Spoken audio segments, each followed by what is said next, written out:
Mungu amuongoze kwa safari hii yake ya mwisho. We shall miss you, Jacob. We shall miss you. We shall miss you as a friend, a brother, and a leader of this nation. We shall miss your insights. We shall miss your thoughtfulness. We shall miss your wisdom. And we shall miss your laughter.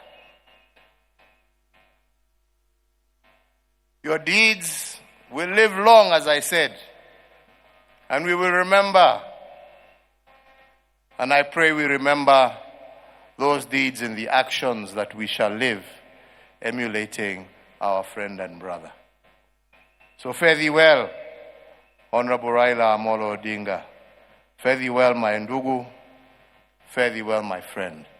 Yale yamebaki siku ya leo ni tena kumwambia dada wetu mkubwa Aida na watoto wake na familia yote ya marehemu Raila Amolo Odinga, tuko hapa tena kuambieni pole.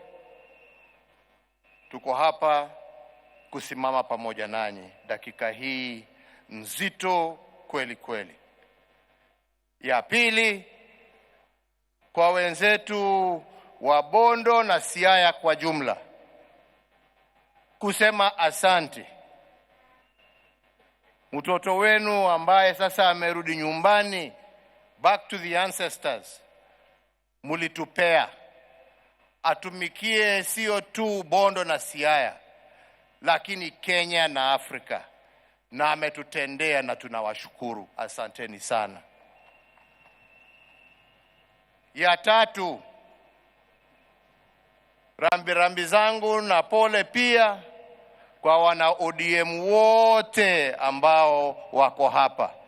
Asanteni kwa kutupa kiongozi ambaye amesaidia kuunganisha hii nchi. Asanteni sana.